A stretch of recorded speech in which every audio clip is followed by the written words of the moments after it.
Matagal mo na bang gustong makapagpatayo ng isang negosyo? Nag-aalilangan ka pa ba? Ano nga ba yung mga qualification para makapagpatayo ng isang negosyo? Ngayong araw makakakilala tayo ng isang taong nakapagsimula ng sarili niyang micro-business. Samahan niyo ako at kilalanin natin siya. Tara! Hi Steph, my name is Richard Louis Loria. I am a third-year MMA film student. Can you please introduce yourself? So, ako naman po si Stephanie Anay Nunez.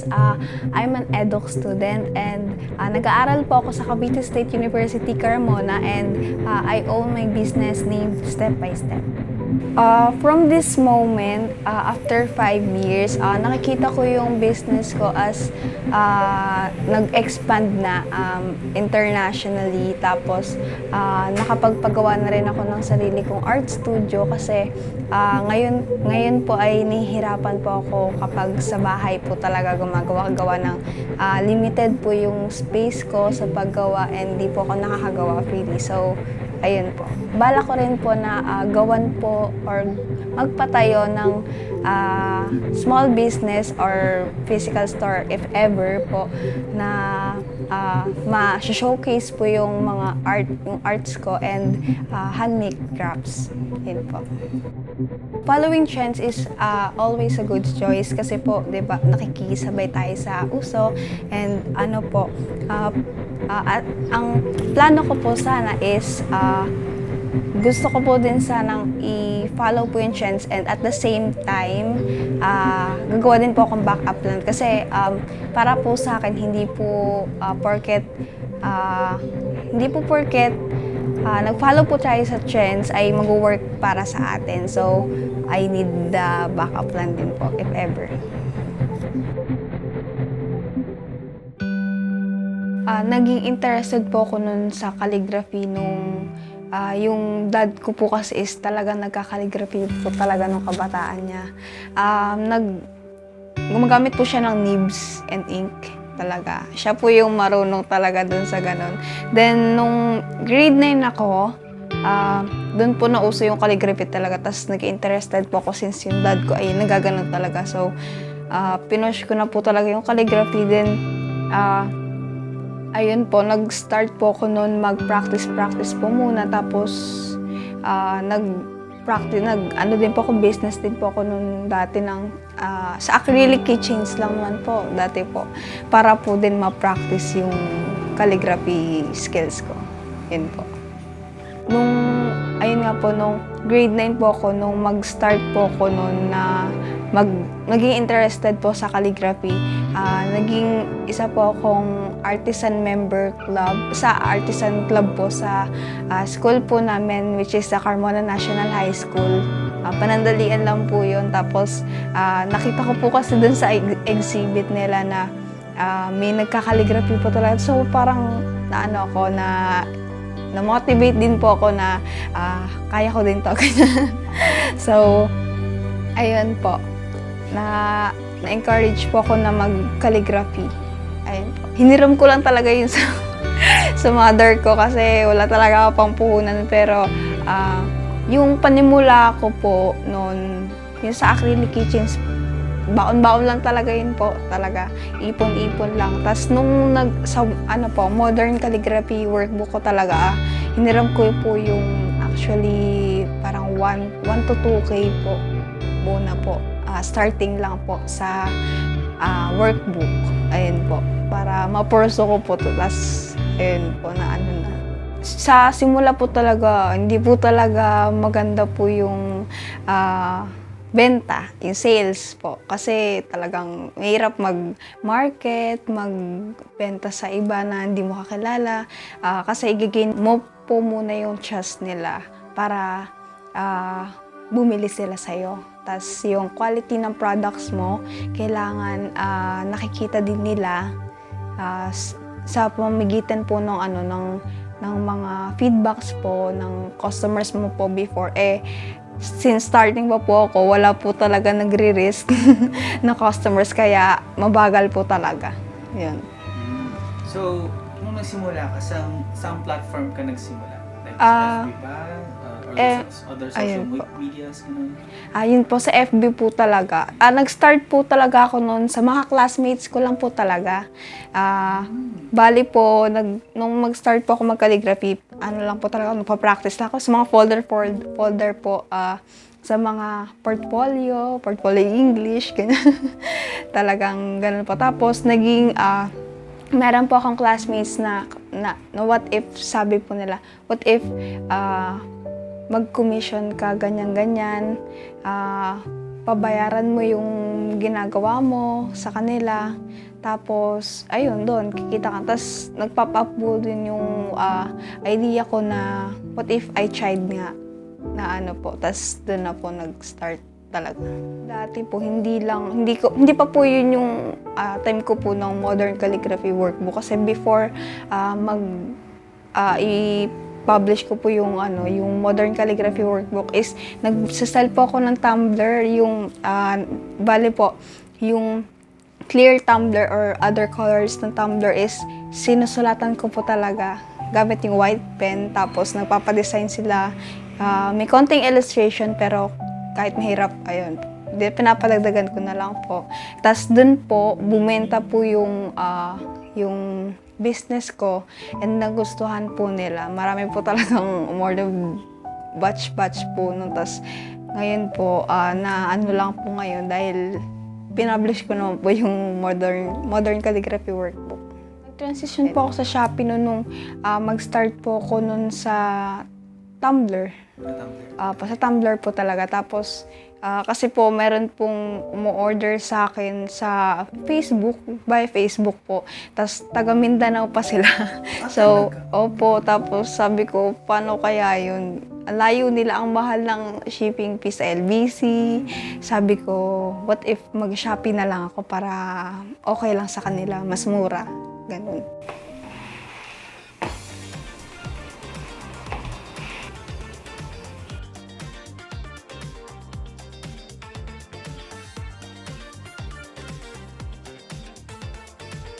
Hi, Steph. Hello. Grabe, ang dami mong gamit. So, Steph, pwede mo bang sabihin sa akin kung ano yung ginagawa mo bago ka mag-start mag-calligraphy? Bago mag-start mag-work? Before ako mag-start mag-work, talaga full-time student po talaga ako. Tapos, bukod po sa sa pag-aaral, busy din po kasi ako sa school, sa iba pong responsibilities sa church, responsibilities din po. Kaya, ayun po. So, in terms of, in relation sa sa yung process, no? Ano yung step-by-step process mo from, 'di ba, from idea to production?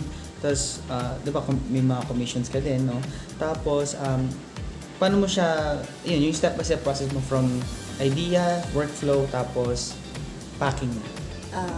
Pag may nag-inquire po sa akin na magpa-commissions, usually tinatanong po nila kung magkano po yung rates ko, ganyan. Kunwari magpapagawa sila ng let's say sa sa digital calligraphy kasi digital calligraphy kasi yun po yung ginagawa ko po usually. Lately po kasi meron po akong commission, example ko na lang din po. So, yung client ko po is from Davao talaga. Sa Davao po sila. Tapos, gusto po nila na gumawa po ako ng layout for salute bag po ng third birthday ng baby nila. So, ayun po. Sabi po nila kung pwede daw po akong gumawa ng design or layout for loot bag ni baby. So, tinanong ko po muna kung ano yung team nila, yung gusto nilang team, preferred team nila. Ang pinili ko na is ice cream, parang pastel. Nag-come up po tayo dun sa idea ng paggawa po ng digital layout po ng client ko po, which is pinili po nilang team ay ice cream team, pastel color talaga. Tapos binibigyan ko din po sila ng idea kung pinapasan ko din po sila ng gusto nilang idea. para ano po, ma-enlighten po ako dun sa gusto nilang Tapos ipaparevise nila pag Opo. may gusto nila. maging outcome nung product talaga, nung layout. Ayun po. Tapos, sa production po talaga, sa paggawa ko po nung layout digitally, talaga ina-update ko po sila day by day. Kahit hindi po talaga isang araw lang ginagawa yung layout. Inabot ako doon ng 7 days talaga sa paggawa. Since may ginagawa din ako bukod sa commissions, ayun po, inabot na po talaga ako ng 7 days. Tapos, in the end naman po, okay naman po. Nakakapag-revise din po kasi ako nun eh. Kasi, meron din pong may prob po sa letter form, ganyan, sa itsura ng illustration kasi depende po yun sa sa client talaga kung okay ba sila, kung patok ba sa kanila yung gagawin ko pong layout. Ayun po. Dito sa workbook na ginawa ko, na pinublish ko, yung idea, nag-come up ako doon sa po. Dati po kasi, since di ba po, kapag first time ka pa lang, or beginner ka pa lang sa pagka-calligraphy, so parang gusto mo na rin na gumawa ng sarili mong ganito, ng sarili mong workbook. Kaya noon, actually, it's my dream last 5 years ago. So, bago ako mag-start talaga. Tapos, ngayon po, tinotoo ko na po. Ginawa ko na po in reality talaga. Kaya, eto po. Tapos, nito lang pong August, busy po ako gumawa nito digitally. Tapos, nung ginagawa ko po ito, sobrang yung struggle talaga sa paggawa. Kasi, hindi lang naman ako gumagawa ng ganito kasi before ko to i-publish ay nag-take po ako ng mga commissions. Okay. Opo. Commissions muna. Opo. Marami po akong mga nagre-request po sila na magpagawa ng kagaya ng sa tote bag. So, printing? Opo. Printing. Tapos, pwede din pong handmade. Actually, pinipaint ko din po gamit yung acrylic. Depende po kung ano po yung gusto nila. Tapos po, bukod po doon, tumbler. Tumbler? Opo. Actually, gumagamit po ako ng paint marker. Paint marker. Para po i-customize yung tumbler na pinapagawa nila. Tapos, ayun po, mas pumatok po yung tumbler nun before ko po ito i-publish. Kaya, ayun po. Naging busy na rin po ako doon. Ayun nga. Pag may nag-inquire sa'yo sa Shopee, ganun din ba yung process mo?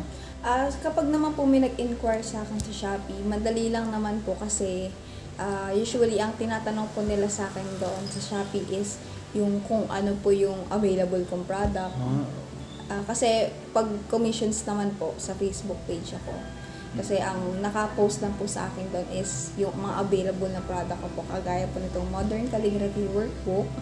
Ayan po. Usually kasi wala siyang stock. Kasi Okay. pa konti-konti lang yung in-stock ko kasi maliit pa yung puhunan. Kaya ayun po. Usually ito tinatanong nila. Kasi ang ganda kasi nito. Opo. Ayun. So, in terms of can you explain us yung, di ba pag nakaisip ka ng idea, paano mo siya in-execute from idea to production? Kagaya na lang po nito, na nabanggit ko po kanina, na sa paggawa ko nito digitally, kasi maganda din po kasi yung idea na hindi lang meron kang workbook, kundi meron ka ring mga materials na built-in na nakabaga. Kaya nag-come up ako sa idea po nito na calligraphy bundle. Yes. Talaga na meron po siyang bukod sa workbook, meron din po siyang mga ganito po, mga pens, brush pens din na naka-include. Tapos may mga vellum board. ako po na ginagamit yung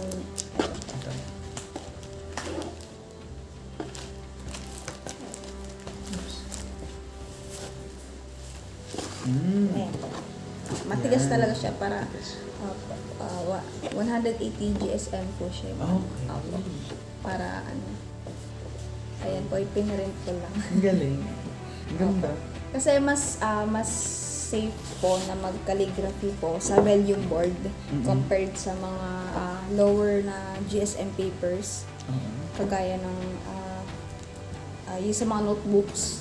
Kasi mas sensitive po kasi yung mga brush pen sa mga ganun po. Tsaka baka tumagos, di ba? Opo, nagbi-bleed po sa likod. yan. Kaya mas nasisira po yung ano. Kaya para mas safe po sa vellum board ko talaga yung preferred po na mag-calligraphy. So, ayun, can you, explain to us kung ano yung mga tools na ginagamit mo in calligraphy? Sige po. So, dito po muna tayo sa pens. So, ito po yung usual na ginagamit ko po sa calligraphy. Ito po yung mga pens na madalas. Ito pong brush pen na ito po ay bago bili ko lang. Usually kasi more on fine brush calligraphy kasi yung style ko po eh. Kaya puro ganito yung mga mostly na ginagamit ko. Kay brush pen po ang tawag dito. Tapos beginner friendly siya kasi hindi siya mabilis mag-fray yung tip niya. Tapos ito po, Pilot Petite 3. Sa una lang mahirap siya kontrolin for beginners kasi strong pa yung tip niya. Sharpie stained. Okay, ganyan palang Sharpie. Apo. Ito, pinakauna kong Tombow. Gold. Yes. Gold. Ito po ay hard tip. Okay. Una ko po yung hard tip po yung binili ko kasi nangangapa pa po ako dati sa calligraphy. So, mas okay po yung hard tip for beginners kasi mas makokontrol mo yung strokes mo. Okay. Sa So, mas recommend mo ito? Opo. Okay. So, Steph, pwede mo bang ipakita sa akin today ang mga products na dala mo? Okay. So, mag-start po tayo dito sa workbook. So, ito po. Ayan po. Ang laman po nito ay nakalagay po dito sa content is the basic strokes, calligraphy guides and techniques, tapos proper applications of shadows and highlights sa calligraphy para hindi siya plain tingnan. Lalagyan natin ng ganun. Tapos, meron din pong mga drills, 100 lowercase and uppercase calligraphy drills. Tapos, meron din pong number. Tapos, meron din mga phrases na pwede pong ma-practice po sa pagkakaligraphy. Sabayan, no? Opo. Tapos po, sa content naman po, ito po. Ito po yung table of contents. Ang galing. Ayan po. The basic strokes, tapos the basic techniques and alphabets. Doon ko po inati yung sa tatlo. So, ito po. Ayan po. Disclaimer. Tapos, ayan. The basic strokes. So, ito. At glance. Yung, in summary. Ito, yung una is upstroke and downstrokes. Tapos, ayan, dalawang So, ikaw din gumawa ng template na to? Opo. Ginawa ko rin ko yan. Tapos, overturn and underturn.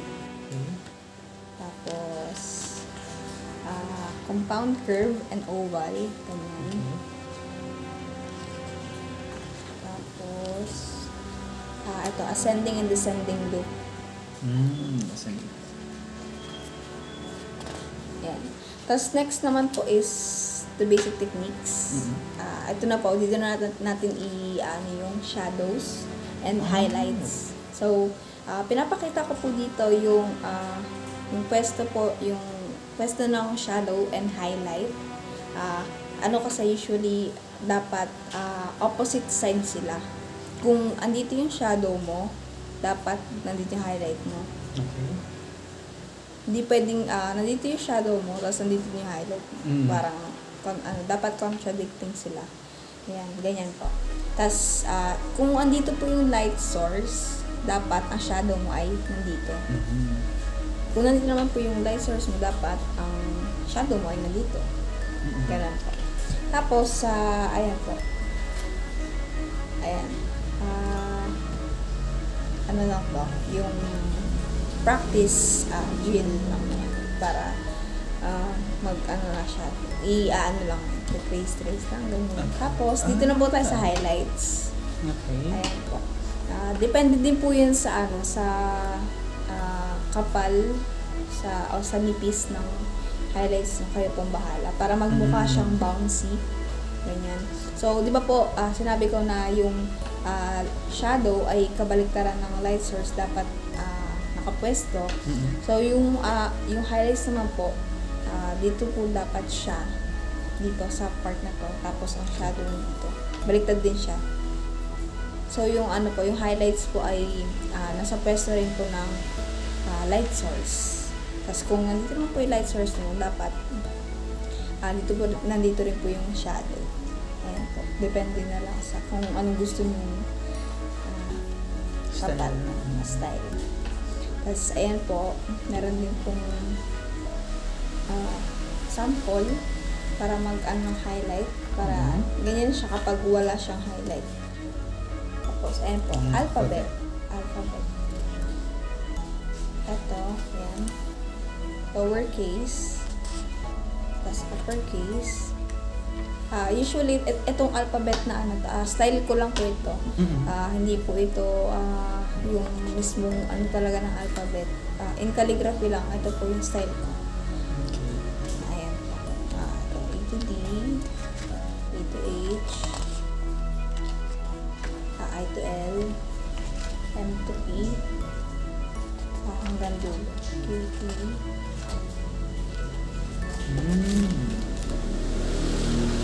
Ayan. Tapos sa numbers naman po, ayan.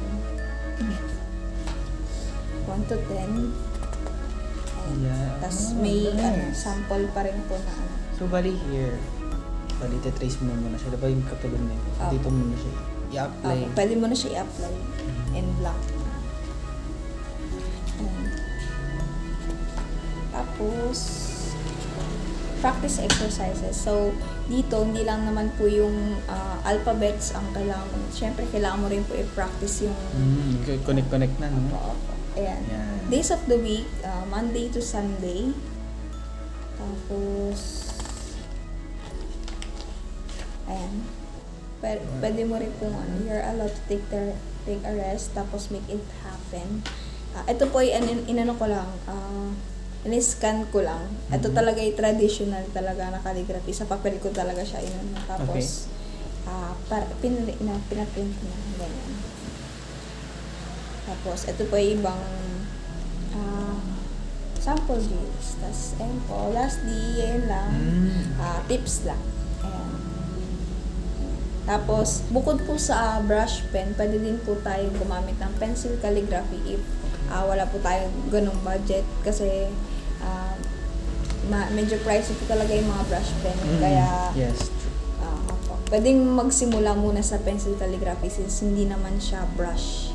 Magdidepende na lang sa pressure ng paghawak mo sa tool.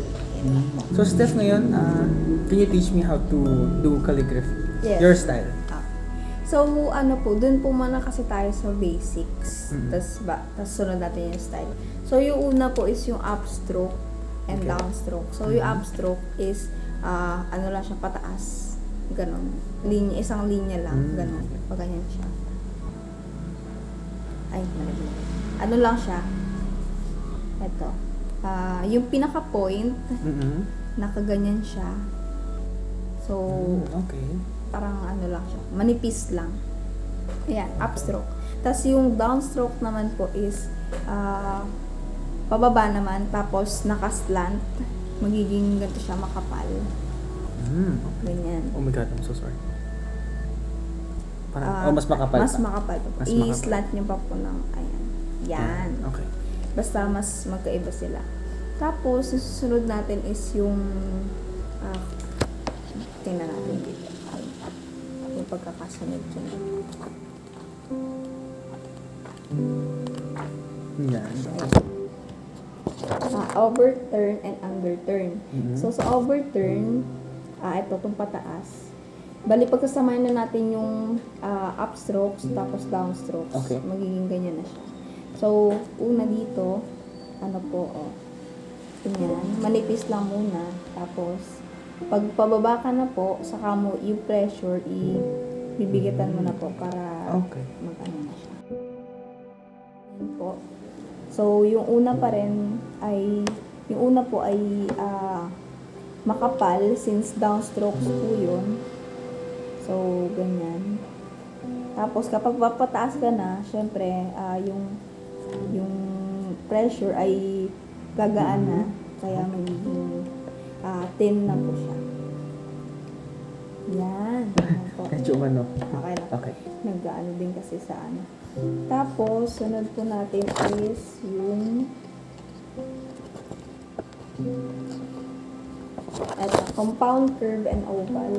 Sa compound curve naman po is pagsasamahin natin yung overturn and underturn, kaya naging compound curve siya. So, ganito po siya. Manipis po muna sa una. Gagawin po muna natin yung overturn. Okay. Overturn. Tapos, gagawin naman pa-underturn naman. Ganyan. Ganyan lang siya. Yan. Ganyan lang Okay. po. Ay. Tapos, yung oval naman is pabilog lang siya. So, mauuna po is yung downstroke, kaya makapal yung pressure niya. Yung makapal yung stroke niya. Kaya,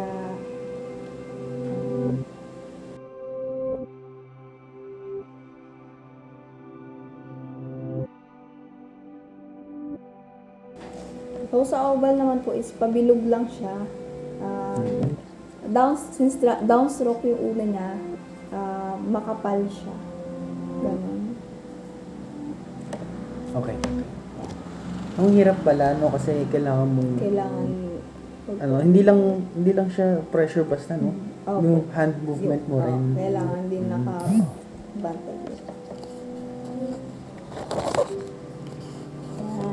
Yan. Yeah, ascending loop and descending loop. So, dito, pa-letter J siya and letter P.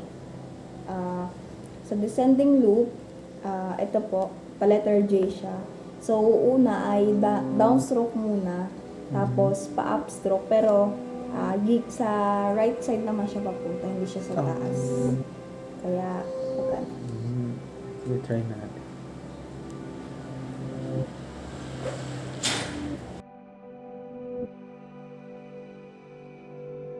Tapos, sa ascending loop, pa letter P, kaso mauuna yung upstroke niya, yung bago mag-downstroke. Kaya, ganito.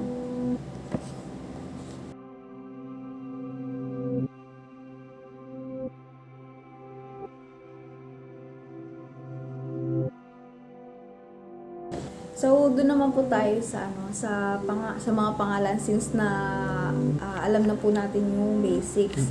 So, try po natin yung hello. Hello. Sige. Gawin. Hello. Hello. Hello. And mag-hello. Ayan. Hello. Kita. Cursive lang po siya para hindi siya masyadong, ayun po yung muna, yung ascending loop. Okay. For letter H, lowercase. Ayan.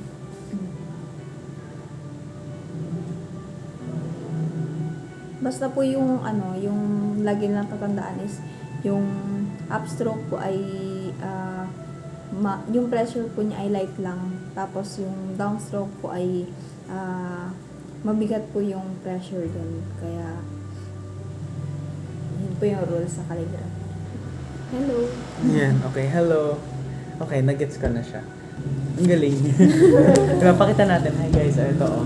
So guys, hindi siya ganun kadali. Okay? Based sa turo ni Steph, hindi siya ganun kadali.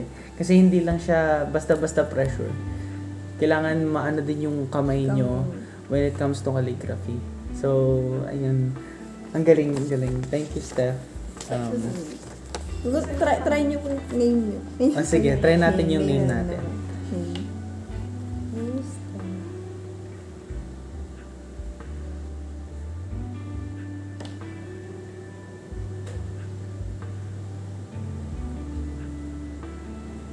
Wait lang. Ano pala yun?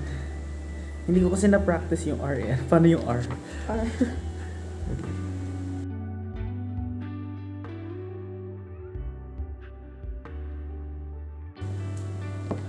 Okay. Okay. Medyo nag-gets ko na siya.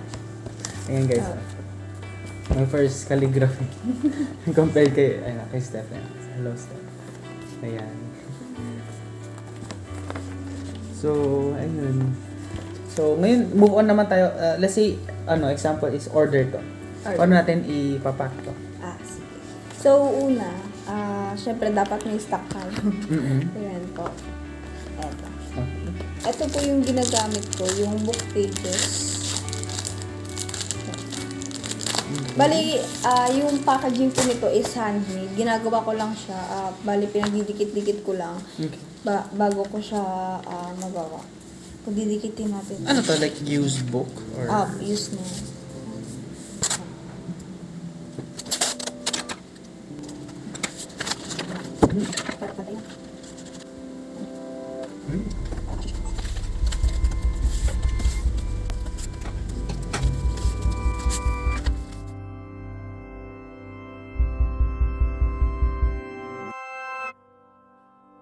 So yun, nakita na natin yung process ni Steph sa kanyang pagninegosyo. So thank you Steph sa opportunity na ibinahagi mo sa amin, and ayun, thank you so much for the experience. Thank you. Thank you. Ang may papayo ko lang, based on my experience is, wag matatakot mag-take ng risk. Kasi kapag hindi ka nag-take ng risk, kasi kailan ka magsa-start, 'di ba? Kailan ka magsisimula, kailan mo ipo-pursue yung gusto mong gawin kung hindi mo siya gagawin ngayon. Kasi kapag ginawa mo pa pabukas-bukas ka, hanggang yung progress na yon nasasayang, na dapat na nagagamit natin para mag-grow pa tayo sa business natin, and makakuha pa tayo na mas marami experience kapag nag-take tayo ng risk. Ayun. Small, brilliant steps every day.